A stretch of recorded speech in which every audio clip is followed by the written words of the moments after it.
Anything you guys learned, problems, or like situations? I know the timing is probably like while we're like in a crunch, but in that, I think it passed by so quickly because of how useful and fun it was.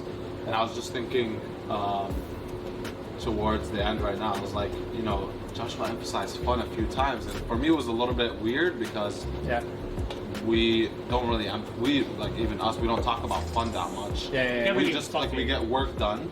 And then we also get pretty heated doing work because we are passionate. We also have a lot of disagreeing opinion. But I don't think the focus on fun and how intentional you were with it, I think it's powerful because it increases engagement, but also overall as human beings, it's important to have fun in the work that you're doing. Because if you're not having fun, then like like, what, is it really worth it? I mean, so I like that. A lot more interesting. So I think like a big takeaway is to take fun away and be like, have a conversation. How do we make our work more fun and maybe not so serious all the time? Because we do care a lot about it, but we should be having a little bit more fun in the process. More intentional. So that's one big piece for me. Other than that, I think the exercises were amazing. We have done similar ones before. I really like these last two. I think those were the most useful in thinking about how do we think, what are the priorities in terms of revenue and looking at how do we increase awareness. I like the early ones too. We've done user profiles in the past, but we haven't done them really recently. I think thinking through them was really useful because then we can take that and translate it into, okay, maybe we need to dig deeper and validate some of the assumptions we have about user profiles when we're talking to folks. I would say one thing also with your profiles and your goals, this is how features and functionalities are created, right? Your user needs and your business goals, when the intersection between those two things are the reasons why you create features and functionality, right? So when somebody goes to your website or with a copy or whatever it may be, like they need their employees to feel great, right? They want to have an experience, okay? And one of your goals is to make sure that they experience one of those things, right? I think I did a poor job. I didn't correlate the user profiles and the goals and how that push together. But when you create like websites or things, digital products, make sure now you're talking to the user, but now this is a goal that we're doing in order to exceed that. Like how to frame workshops and programs to relate towards that. Exactly. And then also like how do we promote that, following that emotion and need. I think it's really interesting. I wasn't sure if you're done talking. That's pretty much it. You want to jump in before I start talking?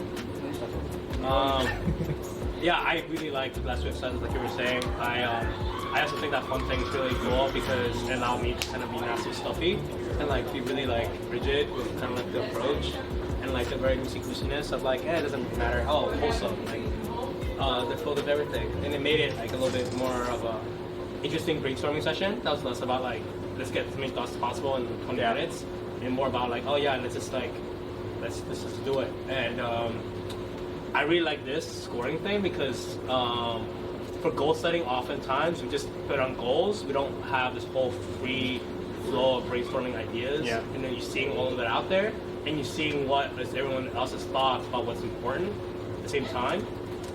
I also love the fact how it achieves your goal of alignment because we sometimes struggle with that, and then we think that sometimes we're misaligned in certain things, and then we are misaligned in certain things, and then this allows us to see how aligned we are in a lot of things.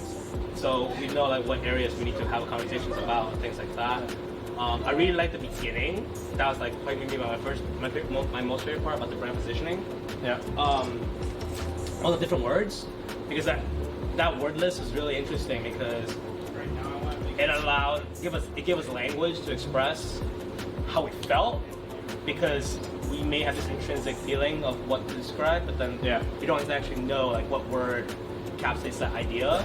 And then you had this like little grammatical format thing that was like problematic at first, but then and when you're like, don't worry, like this is kind of live with the spirit of the words, and then it's like using that kind of was good. I think we got like Floramind provides resilience education towards pragmatic or compassionate or innovative or progressive educators, and we help them feel inserted. So like, what was the word?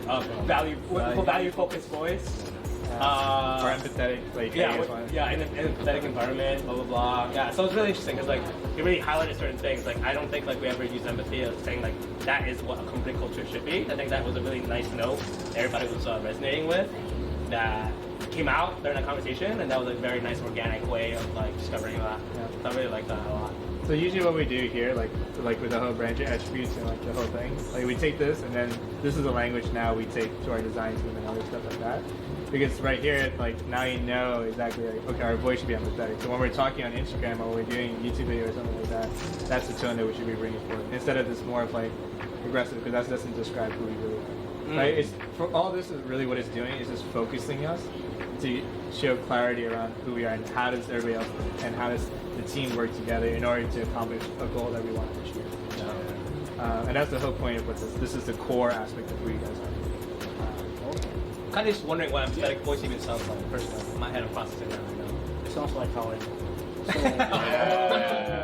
What? Nah, not really. Yeah, I was like, Own it. Yeah, but I mean, like honestly, I really like the organization, like the files that you use it, but like Yeah, there's more more. ready. You know? Yeah. That's what I really like. And There's more to this, right? This is just like one. This is supposed to be split up into 2 days, right? I did it in one just because for time wise, and just like for all of our like schedules. So I just did it all in we one. appreciate that. Yeah, just to take care of that. wait, how many times have you done this? I do this with all my other clients that I ever worked with. So before I do anything, instead of like designing like a website or like an app or going marketing, I'd rather get them to know who we are, because at the end of the day, like we can seduce people to come. I always say this, right? We can seduce people to come, but when somebody comes and interacts with you, what makes you different compared to anybody else? Right? That's where your brand is, right? Your brand is what differentiates yourself from all of the competition. That's why Nike is, that's why all these different companies exist, right? They brand themselves in a way that, man, like, like why am I drinking this right now, right? I could be taking like cold Everybody's got sponsorships. Yeah, but like whatever. Wait, did they pay you? Not yet. But yeah, like it doesn't matter. Like there's a certain feeling that you get towards certain things, right? Yeah. So that's really where like the whole point of like why we do this, and then also it's like to help out. Just bringing alignment. That's my main goal. Like I don't care about anything else. Like I want you guys all to be aligned. The team is always going to be one person going to think this way, another person going to think this way, and then it's just coming to a conclusion. Like how can we work together? Because that's what we're here for. Like we want to push this mission forward, and that's really what my goal is today as a facilitator. I still have things to work out, right? But I know like at the end of the day, like my goal is to help you see this, the full picture at the end of the day of where you're going. Awesome. Right, young man. What did you say? What did you say? So he's a right young man. Right, young man. Yeah.